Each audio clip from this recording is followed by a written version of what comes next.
When Jews are targeted because of their beliefs or their identity, when Israel is singled out because of anti-Jewish hatred, that is anti-Semitism, and that is unacceptable.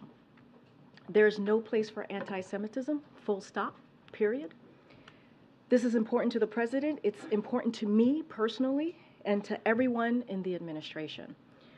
Following the Hamas terror attacks in Israel, which were the deadliest for Jews since the Holocaust, the president has been consistent and clear. We must all do our part and forcefully speak out against anti-Semitism. And we must ensure that there is no place for hate in America. Not against Jews, not against Muslims, not against Arab Americans, not against Palestinian Americans, not against anyone. So I wanted to start there today. And with that, I'd like to call up my colleague, Admiral John Kirby, to take any additional questions that you have on Israel or any other foreign policy questions that you have. He agreed to come back today. And so thank you, Admiral, for being here. Good afternoon, everybody. I don't have a whole lot of new information here, but I do want to just stress that the President continues to get briefed regularly by his national security team on what's going on in the Middle East. As you know, he spoke with Prime Minister Netanyahu yesterday. Again, continuation of this dialogue and conversation that he's having with the Prime Minister as things unfold there. And of course, we still have Ambassador Satterfield on the ground, continuing to work to try to get humanitarian aid in and to get safe passage for people out. I don't have a lot of progress on either front to speak to today. Unfortunately, there were no more trucks that got in, and we haven't, again, secured passage for folks out, but we're obviously working that very, very hard, as well as the hostage piece. So not a lot to update you on there. Just a real quick note on the state visit. Because I'm certain I'm going to get asked, but yes, we expect the situation in the Middle East to come up in the conversations with Prime Minister Albanese tomorrow. The President's looking forward to the state visit. There is an awful lot on the plate with this important ally and key partner in the region. I just want to quickly blow through, if I could, highlighting some of the key initiatives that we're going to be announcing. The leaders will have more detail tomorrow, so I will probably not be able to go into more detail than what I'm going here with you today, but I just thought it'd be fair to give you a sense of some of the things they're going to be announcing. And I think the theme, the current running through this visit is really going to be on innovation. So they're going to be announcing new advanced technology cooperation, particularly on artificial intelligence. You might have seen the Prime Minister inking a deal with Microsoft on a $3 billion investment for AI. We welcome that. This tech innovation piece will also be highlighting a new space agreement that will allow U.S. companies to launch into space from Australia. So pretty exciting there. We're going to be committing to clean energy by building resilient, sustainable, and secure critical mineral supply chains. Secretary of Commerce was over at the embassy today talking about that and getting us closer to finishing that critical minerals piece. Obviously tackling the climate crisis, including by mobilizing funding for businesses across the region to transition to clean energy. Advancing connectivity across the Pacific through investments in undersea cable infrastructure and maritime infrastructure. Enhancing our defense cooperation between us to include trilateral cooperation with Japan. And again, continuing to work on this AUKUS implementation. AUKUS, as you know, is the trilateral agreement between Great Britain, the United States, and Australia to provide for Australia a nuclear-powered but conventionally armed submarine capability. And then, of course, there'll be other deliverables as well. I won't belabor my time here, but very exciting visit. President and the First Lady are very much looking forward to it. Lots to discuss, lots going on in the world, and we're excited about it. Thanks, Karine. Thank you, Admiral. French President Emmanuel Macron called today for Hamas to be added to the targets of the US-led coalition fighting the Islamic State group. Is that something that the White House would support? Well, we're just aware of these reports coming out from the LSA. I would say, first and foremost, we're focused on helping Israel go after Hamas right now, making sure they got the capabilities and security assistance to go after Hamas. And we're certainly in discussions with our allies and partners. As you know, President Macron was on the call. Actually, 2 calls that the President has had with European leaders in just the last several days, and we'll continue those consultations. Thank you. I have two questions. Amnesty International said that they found evidence that Israel used white phosphorus in Gaza. Any confirmation from the U.S. on this? I cannot confirm that. And just now, as you know, the UN Security Council had a meeting. The Arab groups condemned killing civilians, but also said that we should support a peace process instead of sending weapons to Israel if we want to support Israel. Do you envisage a scenario whereby the hostages will be released, Hamas will be disarmed, and some kind of international conference will take place soon? I couldn't begin to speculate on that. Those are potential steps that haven't happened yet and may not happen. All I can tell you is we're going to continue to make sure Israel has the tools and the capabilities that they need to defend themselves. We're going to continue to try to get that humanitarian assistance in. We're going to continue to try to get hostages and people out of Gaza appropriately. And as I think you've heard us say, a ceasefire right now really only benefits Hamas. That's where we are right now. And I understand the question, but I'm just not going to get ahead of where things are. There's no scenario to avert the war now. That was my point, really. There's no other scenario to avert There's already combat between Israel and Hamas. If what you're saying to avert a ground incursion, that is a question for the Israeli Defense Forces. They get to make the decisions about what operations they're going to conduct or not. We don't believe that a ceasefire right now what we would believe that a ceasefire right now is only going to benefit Hamas. Thanks, Admiral. There's some reporting overnight that the U.S. is planning for mass evacuations of Americans if the war were to spread. Can you kind of give context of how likely you guys are viewing that scenario and whether this is very top-level planning or if there's some sort of granular detail that you guys are going into on this effort? I won't go into granular detail on operational planning one way or another, but it would be imprudent and irresponsible if we didn't have folks thinking through a broad range of contingencies and possibilities. And certainly evacuations are one of those things. I mean, there's not a place in the world where the Pentagon doesn't have contingency plans on the shelf. May need updating, but have them on the shelf to help with the evacuation of American citizens. And given what's going on in the Middle East right now, I think it's perfectly reasonable. I think it would be imprudent and irresponsible if we weren't doing some kind of contingency thinking. But we're not at a point of execution right now, and there are still plenty of opportunities. For instance, even in Israel, for people to get out. We're still doing contract charter flights, and there's still commercial flights going in and out of Ben Gurion, and frankly, the demand signal for our contract charter flights hasn't been very high. They're still going, but they're not all filled. And the same could be said for places like Lebanon. But each country's different, and the threats and challenges in each will change over time. And we're doing all the right prudent thinking that you would expect us to. I know that you've thanked Qatar for its role in helping to secure the release of some of the hostages so far, but I was wondering if the U.S. believes that Qatar should expel the Hamas leaders that are in the country right now. I don't think. Well, I'll just say we're having conversations with partners across the region, and we know that Qatar has an open line of communication with Hamas. And as you saw, we thank Qatar for their support in helping get those two Americans out. I would just tell you that those discussions and those conversations are ongoing and critically important, and I think I need to leave it at that. Thanks, Admiral. Former President Obama shared some of his views about the conflict yesterday. One of the things he said was that the Israelis haven't done enough to avoid killing or injuring civilians as they seek to take out Hamas in Gaza. Does President Biden share that view?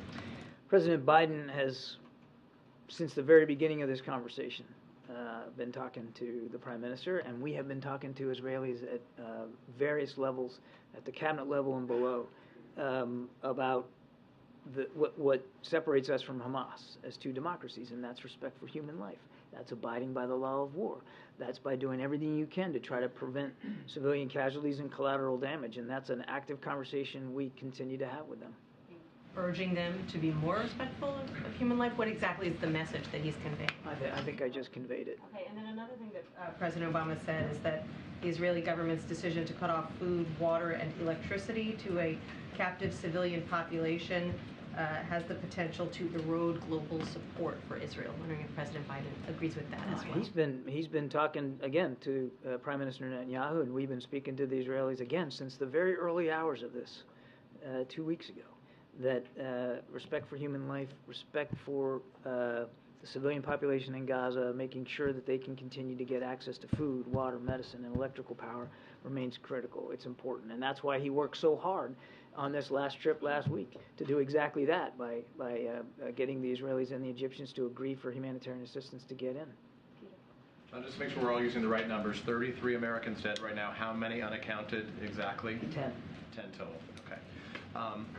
Let me ask you again, the president, when he was departing the event that just took place a short time ago, was asked by a reporter if enough is being done to let aid out. He said, it's not going in fast enough. Who is the obstacle right now? What is the primary obstacle to the ability for that aid to arrive at the pace the president would be satisfied by? Yeah. I know it would be very tempting and satisfying for us to just sort of pin the tail on the donkey here, but there's a lot of factors at play here.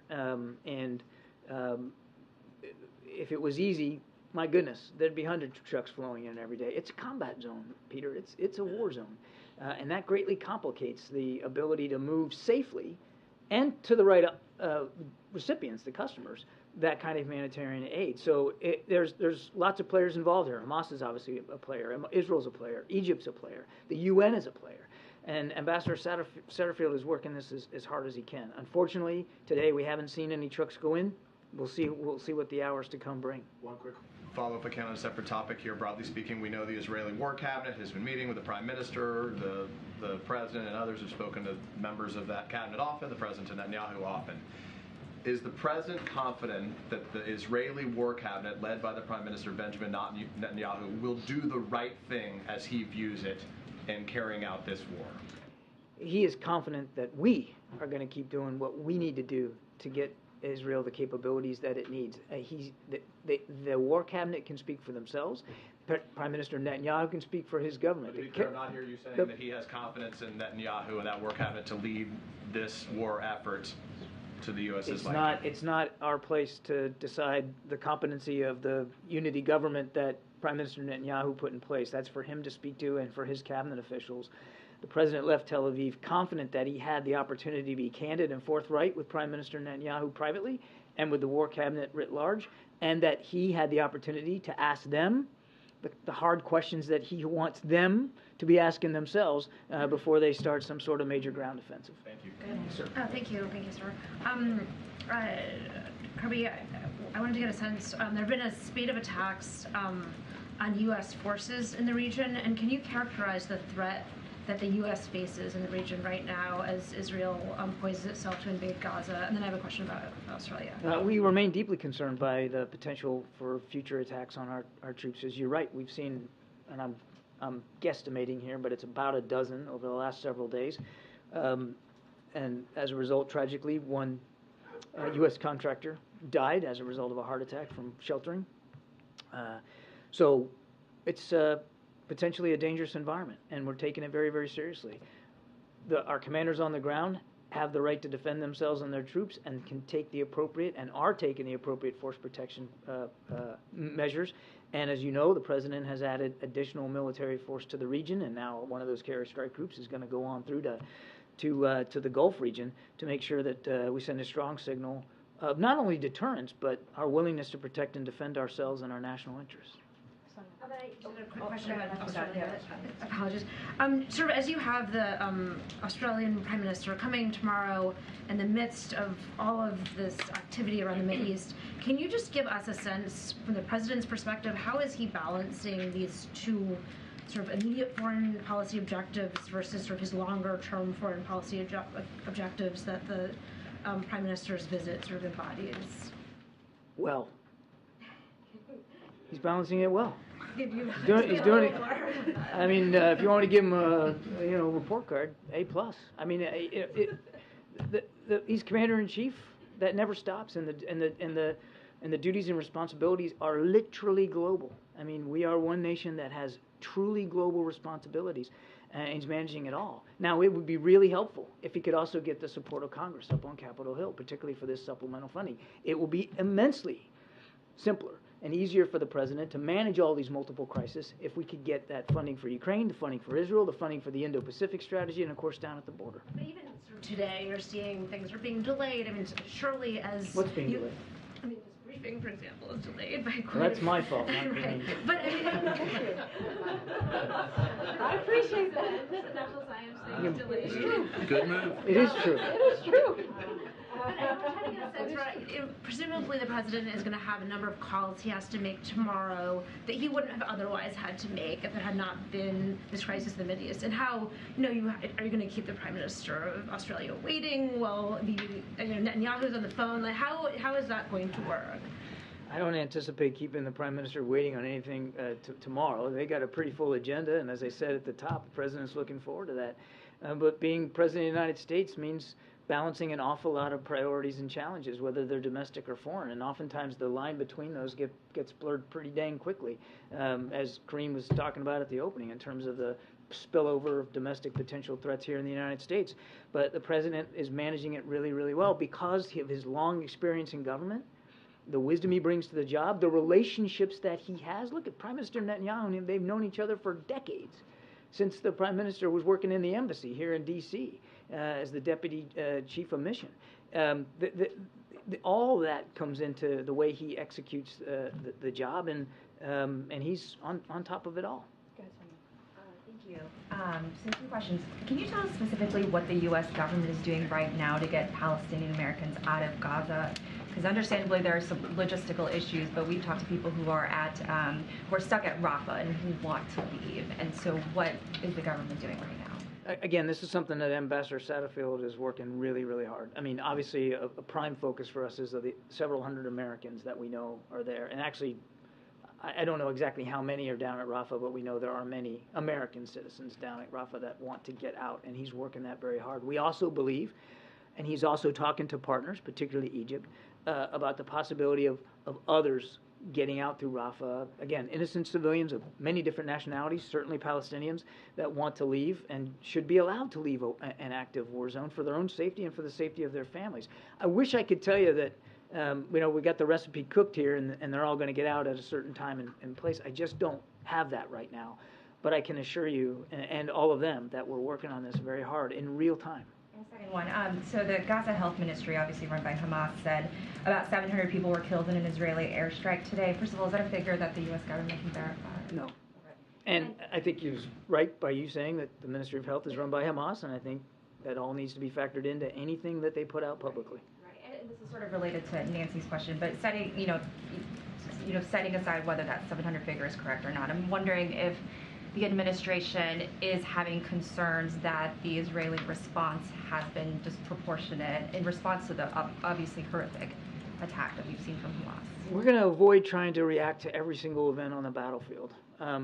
We all saw last week how quick reactions to events on the battlefield turned out to be inaccurate. So for our part, we're not going to jump to conclusions on every time there's a report of something. We're not going to react in real time. Certainly to a conflict to which we are not a part in terms of being a presence on the ground. All I can do is say what I've said before, that we have and will continue to talk to our Israeli counterparts about the importance of avoiding and minimizing civilian casualties and respecting innocent life and trying to prevent collateral damage as they go after legitimate Hamas targets. I said this the other day, and I think your question prompts me to say it again because I think it's an important notion. This is war. It is combat. It is bloody. It is ugly, and it's going to be messy. And innocent civilians are going to be hurt going forward. I wish I could tell you something different. I wish that wasn't going to happen, but it is going to happen, and that doesn't make it right. It doesn't make it dismissible. It doesn't mean that we aren't going to still express concerns about that and do everything we can to help the Israelis do everything they can to minimize it. But But that's unfortunately the nature of conflict. Thank you, Admiral. So going off your earlier exchange with Peter, to be clear, the U.S. cannot say if they're confident that Israel has a clear and achievable military plan?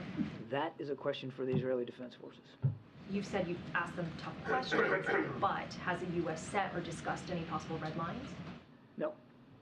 And following on that, Secretary of State Antony Blinken had just said humanitarian pauses must be considered to protect civilians in Gaza. Can you expand on that? Can I expand on, I'm sorry? Secretary of State Antony Blinken said humanitarian pauses must be considered to protect civilians in Gaza. We want, as I said from the beginning, we want to see all measure of protection for civilians, and pauses in operation is a tool and a tactic that can do that for temporary periods of time. So does that mean that is not the same as saying a ceasefire? Again, right now we believe a ceasefire benefits Hamas, a general ceasefire. And just to follow up on that, so could you clarify just a little bit how you would define the difference between a humanitarian pause? I mean, I think it's really it's a question of duration and scope and size and that kind of thing. Got it. Okay. And then you said yesterday when asked about kind of what the future of Gaza might look like, that that's something that the Israelis are going to need to figure out subsequently. And I think that they're exploring those questions about what governance in Gaza looks like long term. I just don't think that, and understandably, their focus is much more on the here and now and the operations. And does the U.S. have a view about the legality of a reoccupation of Gaza by Israel, and whether that's a temporary thing or a more permanent thing? I don't believe we've taken a position on that. Okay. Thank you. Do you believe that the current level of bombardment allows for the extraction or transfer of hostages?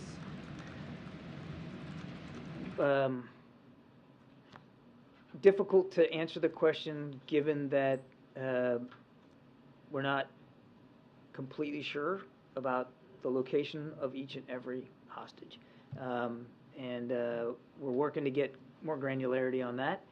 And we have seen now just yesterday another 2 got out. Now obviously that's just a tiny fraction of the pool that we think Hamas is holding. But we think the effort to continue to negotiate for the release of additional hostages is worth the effort. Obviously, we've got 4 now families who are going to get reunited. That's a good thing, and we think that work needs to continue. If a pause rather than a ceasefire is what's necessary, how long do you think is reasonable to expect some of that information to be obtained? I couldn't begin to answer that question right now. And then Israeli officials have told CNN that they do not support any transfer of fuel into Gaza, which Hamas has said is required for any sort of deal to release hostages. Does the U.S. support that position?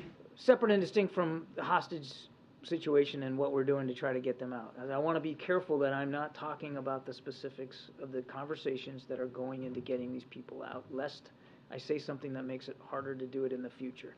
Put that aside for a second. We have said, continue to say, that fuel is an important commodity for life and sustainment in Gaza for the Palestinian people that are still there. And we know that fuel is a precious commodity that's running out, and you need it for generators in hospitals. You need it to run the desalination pumps so that you can drink fresh water and not seawater. All of that is important. And so we're going to continue to work with partners in the region. We're going to continue to push for fuel to get in. Now, look, that said, I said this again yesterday, we certainly understand Israeli concerns about the possibility for Hamas to abscond with fuel and use it for their own purposes and not allow it to be used in hospitals and desalination plants. We understand that. That is a legitimate concern, no question about it, which is why, again, Ambassador Satterfield is on the ground working this so hard. There's a balance here that has to be achieved. Obviously, we haven't achieved it yet, but we still believe, just in general, that fuel needs to be able to get into to the people of Gaza. Oh, thanks. Of the 10 that are presumed, missing or hostages, can you tell us whether or not all 10 are presumed to be hostages, or are some still missing? What's the percentage? We don't know. They're not accounted for. Some could be hostages. Some could unfortunately be dead. We don't know. That's why they're still in the unaccounted for category. And then just to pivot back, because lines get blurred on everything, the Australian Prime Minister has a meeting with President Xi of China scheduled for next month. So I'm just wondering, how much is countering China expected to come up tomorrow? And also just what is the position on having such an important ally that needs to do business, as we also do, with China? Oh, I think we fully support and understand that the Prime Minister wants to meet with President Xi and travel to Beijing. We have traveled to Beijing, 3 cabinet secretaries and Special Envoy Kerry. Of course, Jake Sullivan's going to be having, and the Secretary of State's going to be having meetings later this week with their Foreign Minister, Wang Yi. So conversations with the Chinese and keeping the lines of communication open is really important. The President has said that many, many times. And of course, Australia's, their relationship with China is incredibly important to them as well to manage it. Now, to your first question, there's no question in my mind that the challenges and the opportunities in relations with the PRC will be on the agenda tomorrow. No question about that. Thank you. John, does the administration agree with the UN Secretary General's statement today that the Hamas attacks, quote, did not happen in a vacuum? I don't know what he meant by that, so I'm not. I can read you I'm not sure. I didn't see the comments, and I'm not sure what the context is. He said that it's important to recognize the attacks by Hamas did not happen in a vacuum. The Palestinian people have been subjected to 56 years of suffocating occupation. They've seen their land steadily devoured by settlements, plagued by violence. It goes on. That statement infuriated a lot of Israelis. I want to know if the administration disagrees with what he said. The President has spoken very clearly, and I think very forcefully, on who's to blame here for October 7th. It's Hamas. It's not the Israelis. It's not the innocent Israeli people that were slaughtered going to a music festival. It was Hamas. They planned this thing for many months, maybe even as long as a year. Hamas is to blame. Hamas is to blame. On that note, is the assessment still the same that Iran did not directly play a role in this attack? Because you had Senator Blumenthal saying over the weekend. I never said that Iran did not play a role. What we've said, and there's been no change, what we said, Jackie, is Iran is certainly complicit here. Without them, there is no Hamas. Without them, there's no Hezbollah. Without them, there's no militia groups firing rockets at our troops in Iraq and Syria. And as I said yesterday up here, we recognize Iran's monitoring all these events, and in some cases, they're encouraging some of these attacks. No question about it. Now, you talk about October 7th. We still haven't seen any direct, specific intelligence that says they were witting or participating or directing the attacks of October 7th. But as I said, broadly complicit, no question about that. And I'm sure that our Israeli counterparts will, in due time, take a harder look at the intelligence picture and what might have been missed, what gaps there were, but I'll let them speak to that. Can you just speak to the shift in language we heard yesterday out of the Pentagon? Last week no one would confirm on the record that these attacks were coming from Iranian proxy groups, but then Brigadier General Pat Ryder said the U.S. holds Iran responsible. Is the U.S. taking this as a signal that Iran is in fact trying to widen the war? We see that they are backing these groups, no question about that. We have sent a strong signal of deterrence. There's no indication right now that any other nation, state, or actor is preparing or imminently to escalate this conflict. But we're watching this very, very closely. And again, I want to be clear here. Nobody's turning a blind eye to Iran's complicity. Their support for these militia groups in Iraq and Syria, their support for terrorists throughout the region. We have addressed that through additional sanctions. We have addressed it through additional military force posture. We're obviously going to do what we have to do to protect ourselves and our troops. Nobody's at all turning away from that threat or their historic and sustained support for these terrorist groups. Thanks, Karine. John, just a follow-up to what Peter asked earlier. I'd like 2 questions, but one to drill down. I assume when the president said aid isn't getting fast enough to Gaza, that he's not critiquing our efforts to get it there. So, and without hanging a hook on who's responsible, is he saying that more can be done from our end? Is there more that can be done to get the aid to them? I think he was referring to actors in the region. And then the second question is, it's for many years, you're going to meet with the Australian government, and they have supported the release of Julian Assange. Now, we haven't done so saying there were national security reasons, but for the reasons that he has been charged are basically the same efforts that many reporters use. So is there any change of heart in this administration's efforts to free Julian Assange? I won't be able to talk about extradition matters, Brian, and as you know, this is something... fair question, but this is something the Justice Department is handling, and I think it's better if you go to them on that. We have to wrap it up. Okay, Lisa. Thank you. Thanks. Thanks, Admiral. So you've talked in here about contingency plans for this conflict potentially escalating, even though the administration wants to prevent that. So is the U.S. military really planning for possible evacuation of hundreds of Americans from the Middle East? There's prudent planning, and then there's sort of the tactical level planning right before you execute. What we're talking about here is just prudent planning and thinking. There are no active efforts right now to evacuate Americans from the region, other than what we're doing in Israel, providing charter flights. There's no active efforts. We're not parking ships off the coast and getting ready to send Marines in to get people out of, you pick the place over there. That's not happening right now. But what was reported in the press is nothing more than prudent contingency planning. And as I said at the outset, given everything that's been going on the last 2 weeks, it would be irresponsible if we weren't taking pen to paper and taking a look at what that might look like. But there's been no orders given, nobody pre-positioned to do it, no moving in that direction.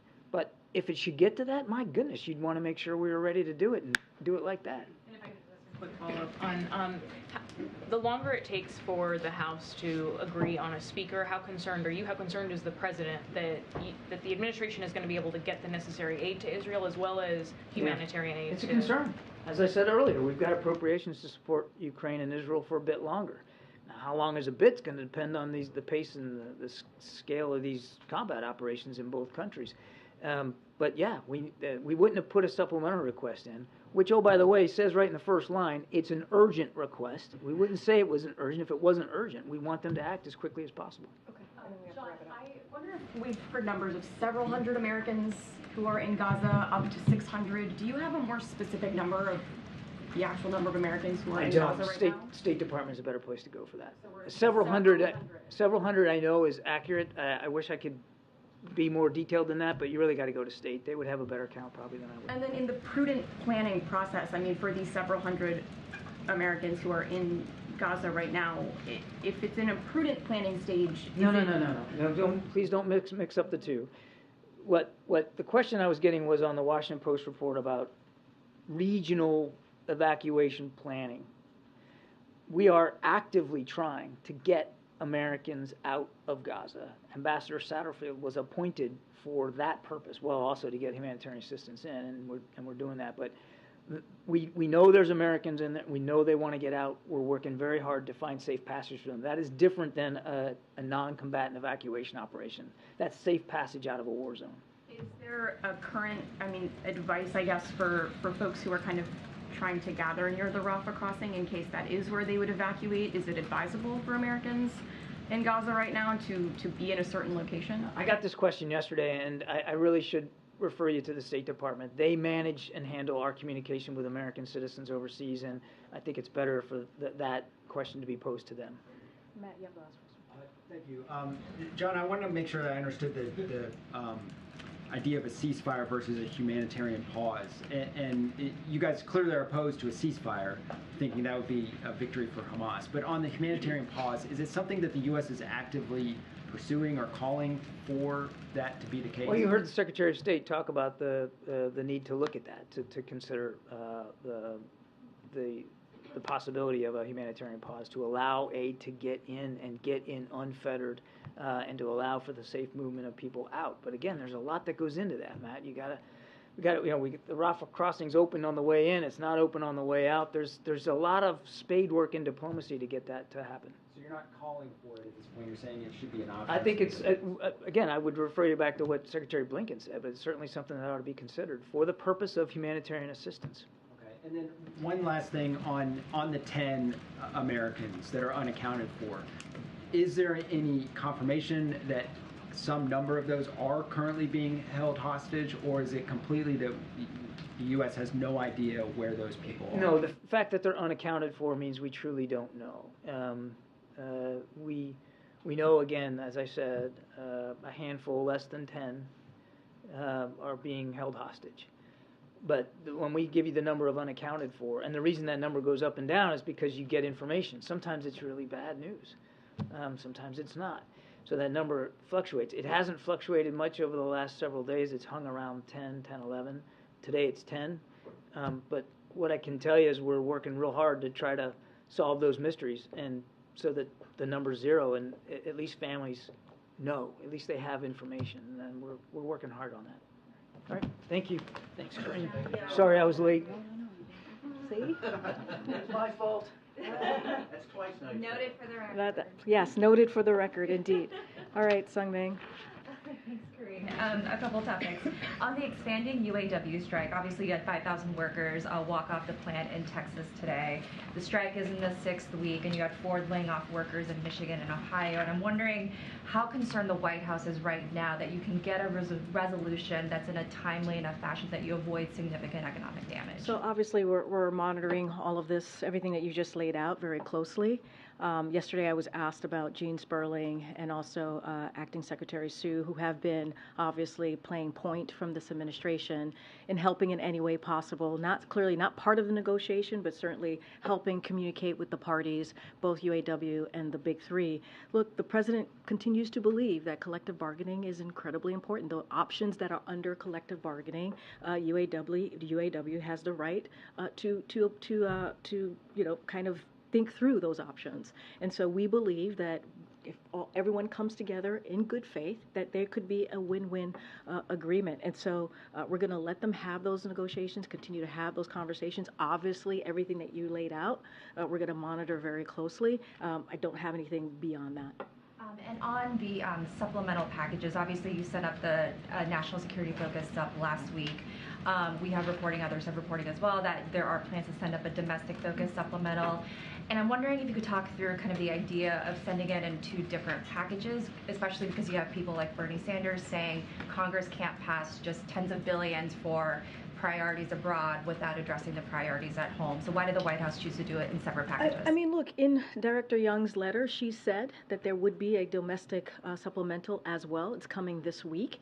So certainly it's going to lay out the president's priorities as it relates to disaster relief, as it relates to child care. And so that's coming. That is forthcoming.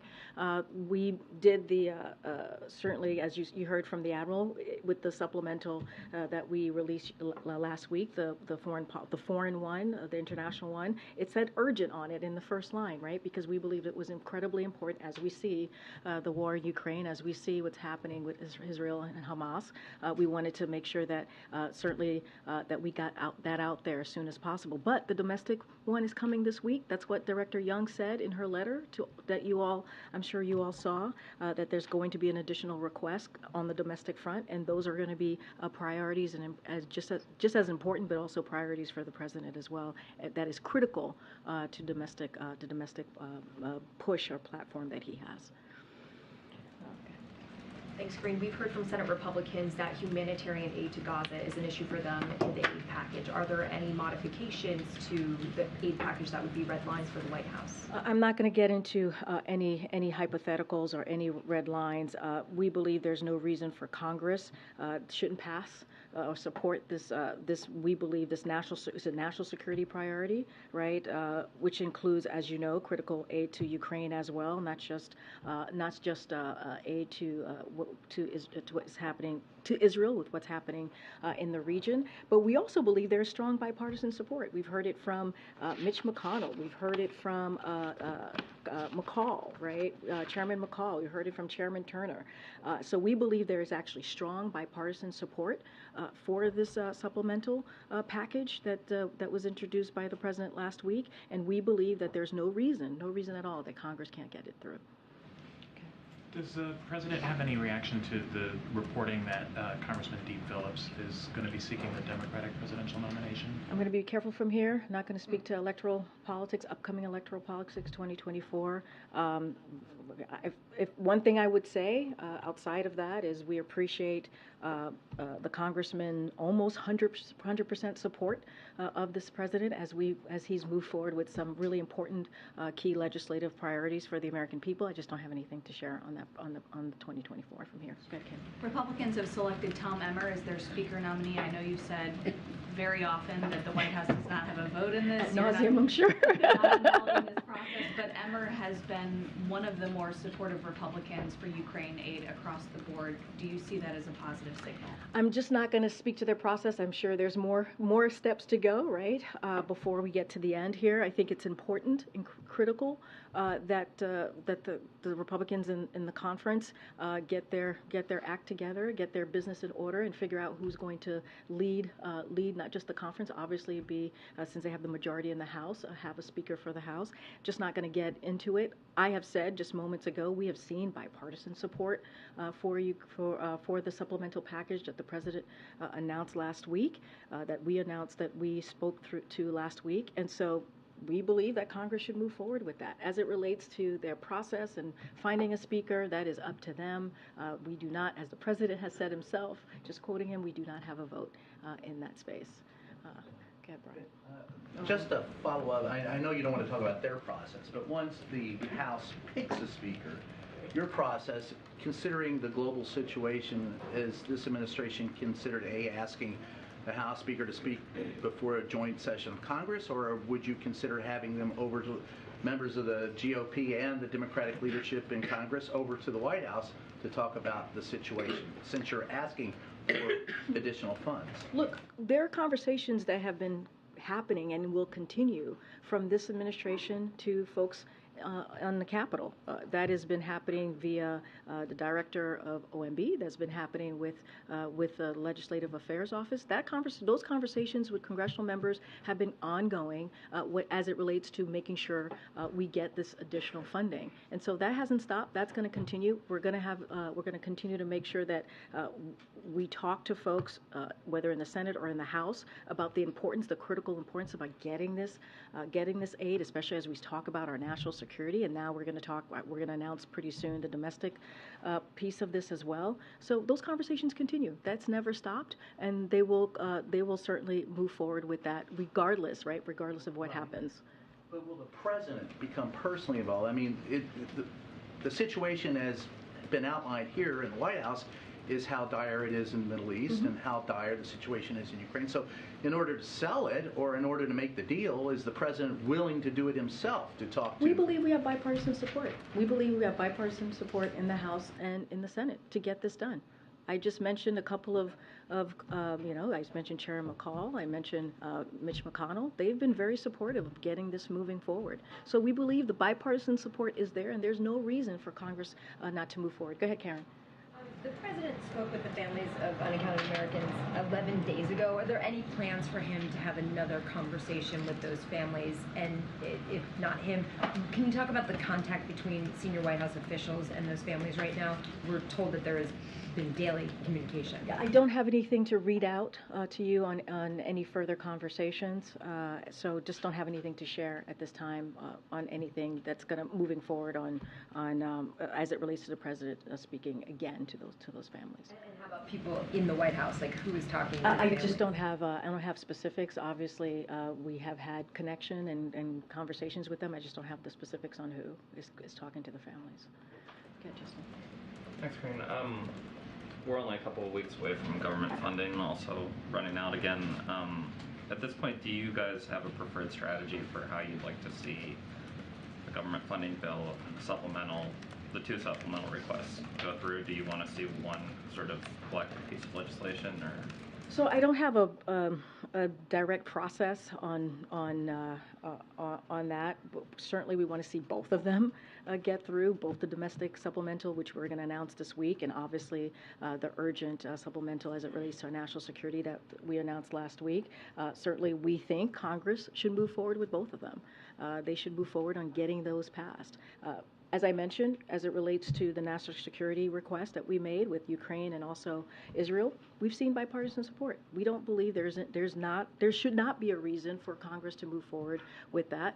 Once we get the domestic supplemental request out there, obviously we'll have conversations as we are now, continue to have conversations with members of Congress to talk about that piece as well. But we want to see both of them move forward. They're both critical. They're both important. If you think about the domestic, we're talking about child care, right? We're talking about disaster relief fund, all incredibly important to the American people. When the negotiations were going on before, you guys referenced pretty frequently the deal that former Speaker McCarthy and the President had out of the debt ceiling talks. Yeah.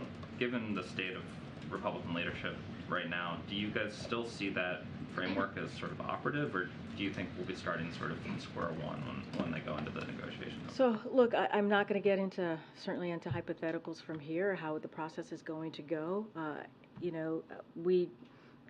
If we go back to the budget agreement a couple of months ago, it was something that, again, House Republicans, 2/3 of them voted for it. It got bipartisan support. It was something that American people wanted to see, both Republicans and Democrats coming together and delivering for the American people. And so that was incredibly important to the President. We believe that they needed to stick to the deal that they voted on. The President signed that bill, and now we're at a point where we're talking about the supplemental budget, right, which is something that is common. It is not unusual for the administration to ask for a supplemental request. Yeah. You said that in addition to sort of disaster relief, it might include child care and other priorities, and so I'm wondering if this may push beyond the sort of deficit cuts that you had agreed to as part of that deal. No, I understand the question. Look, supplementals are, as you know, not unusual to ask. And these are domestic priorities that the President thinks are incredibly important, that the American people need and want to see. If you think about child care, if you think about the American Rescue Plan, how important it was to have, for example, the CTC and what the difference that made to communities across the country. And so this is something that's been part of the President's platform for some time. And so he's gonna put out his domestic supplemental in the next day or two. He'll lay that out for Congress, and we'll continue to have those conversations. But he thinks the reason he's asking for it because he actually believes it's very important, and it's not unusual for the administration to ask for a supplemental budget. Go ahead, Ed. Yeah, I want to ask you about current energy prices and Iran, if I could. So Iran makes 70% of its revenue from oil. It's doubled that oil output since 2019, adding $40 billion to revenues. So are the President's current energy policies giving Iran enough money to fund terror groups? Because the price of oil has gone up under this president. The former President Trump, the average price of Brent oil was $58. Under this president, it's $83 a barrel. So the price of oil is more. Is that giving Iran enough money to fund these terror groups in the Middle East? I wholeheartedly disagree that our actions are giving. Is that what you're saying? Can you say that again? The current energy policies in the U.S. From our energy policies. Yes, seeing the price of oil go up because when you restrict supply here in the United States, it's forcing to get the global supply from somewhere else. OPEC is cutting prices of oil, so the price of oil goes up. Yeah, and we're not part of OPEC, as you know. Right. And so they're going to make their decisions on whatever they decide. We are not a member of OPEC. But the administration has decided to regulate the oil industry here in the U.S. and restrict investment, future investment in the oil supply in the U.S. And so as the price of oil goes up, is that giving Iran enough money to fund these terror groups? It seems to be a big jump. And so certainly I'm not going to speak into that type of hypothetical. It sounds like a hypothetical that you're asking me. So certainly I'm not going to weigh into this. I'm just not going to weigh into a hypothetical here. Go ahead, Phil. Thank you. Just to quickly follow up on something that John Kirby said about the Gaza Health Ministry, because I think this would be helpful for Americans who are watching this conflict from afar. Does the administration see the Gaza Health Ministry at an all credible source of information concerning the crisis on the ground in Gaza? He literally just spoke to this, but he just answered this question. He said that they were associated with Hamas, but does the administration think that they are at all credible? He literally just spoke to this and answered it. I don't have anything else additional to say. He just said we should question, right? He actually answered the question. I don't have anything else to say. Thank you. Okay, no problem. Thanks, Karine. On a visit of the Chinese Foreign Minister, Wang Yi is coming to D.C. For a 3 days visit. So besides the potential meeting between President Xi and President Biden at this APEC summit, is China's stance on Israel and Ukraine on the agenda? And also, in the wake of those attacks in Europe and Middle East, I'm assuming U.S. doesn't want to see any other conflicts happen in Asia. So in this visit, will U.S. reiterate to Wang Yi that United States will not stand aside if China attacks Taiwan? So a couple of things just to say at the top. As you know, Wang Yi is going to be meeting with Secretary Blinken and also our National Security Advisor Jake Sullivan. And so it's going to happen. He's going to be in town on Friday, and so that's when those meetings are going to occur. This is about engaging face-to-face. You hear us talk about all the time how diplomacy, face-to-face diplomacy, especially as it relates to foreign policy, is incredibly important. So we're going to raise the challenging issues, obviously. We're going to address misperceptions and also miscommunications and explore working with PRC where our interests intersect. That is something that we have said certainly from the beginning of this administration. And so our strategy toward PRC has been consistent here, and our assessment of the challenges that we have with PRC that poses has not changed. And we have been very clear. We want to see competition. That's what we want to see with PRC, competition. And so we seek to manage that competition in a responsible way. And so, again, you're going to see a diplomatic engagement, a face-to-face engagement with the Secretary and our National Security Advisor. We think it's important to have those conversations. You heard the Admiral, how there's been 3 secretaries that have already gone to Beijing, had those face-to-face diplomatic conversations. Now Wang Yi is going to be here on Friday, and so we're going to continue those we believe, important discussions. Is Israel and Ukraine going to be on the agenda? I'm not going to get ahead of what's on the agenda, but obviously we're going to talk about challenges, ways to work together that better our interest, obviously, and we're going to continue the engagement that we've had at various levels at the PRC. Question on the Global South. So, of course, he highlights U.S. call for Israel to follow the law of the war and effort to provide humanitarian aid to Gaza. Mm-hmm. But we also seen from the Arab world and Global South, and we've seen protests in Indonesia, in Malaysia, against United States support to Israel, and which those are important allies in Indo-Pacific and ASEAN. Is United States concerned about the strategy right now might alienate those allies that might be important in the Pacific? Yeah, we have important allies and partners across the globe, and we certainly, those relationships are very important. But the president and this administration has been very clear in our support for Israel and how we want to make sure that they are able to deal with a terrorist organization like Hamas and to protect their people, right? We have been very clear and make sure that humanitarian aid, as you've heard us say over and over again, gets into Gaza. And so that's going to be our focus. We have someone, an ambassador on the ground who's focusing on that, making sure that we do everything that we can get the hostages out. So that is our priority right now, and that's going to be our focus. Go ahead. Thanks. On the House Speaker race, the odds are whoever Republicans end up electing, 1, is not going to have much of a history with the president, and 2, is not going to have done much in terms of major negotiations over legislation. So I wonder if that heightens any level of concern the White House has about being able to get these priorities done by the end of the year, being able to kind of have that familiarity in those conversations. So look, I'll say a couple of things there.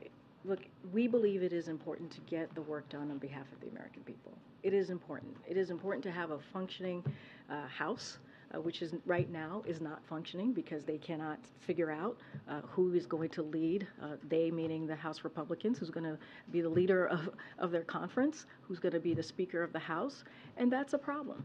we see that as a problem. But we're going to continue to do everything once they decide, and we hope they do it very quickly because we have a lot of business to get done. Just talked about 2 supplementals, one that we had, the national security one that we announced last week, and a domestic one that we're going to announce this week, obviously, and to make sure the government stays open. And so there's a lot of work to be done, and we hope that they get their priorities in order, they get themselves in order, so that we can get this done on behalf of the American people. We are willing to work with them in a bipartisan way to get things done. We see bipartisan support for the national security supplemental. That's important. And then we're going to be announcing our domestic supplemental. Look, we think it's important that the House Republicans get their affairs in order so that we can continue to deliver for the American people. Yeah. In the interim, in an urgent situation, in an emergency situation, who does the White House consider the leader of the Republican conference in the House? Look, right now, as you know, there's the Speaker Pro Tem, obviously, right? So he is by default is there. But I mean, look, I mean, we say this. I know we say this ad nauseum. We were joking around with Kayla. Oh, I think it was Kayla. I can't remember on this. It is for them to fix, right? It is for them to decide who is going to be the speaker. Them meeting the House Republicans. They gotta get to work here. The American people is counting on us, and the president is doing his job. He's doing his job domestically and as commander-in-chief. We have to see House Republicans do their job as well. Thanks, everybody. See you Thursday. Thank you.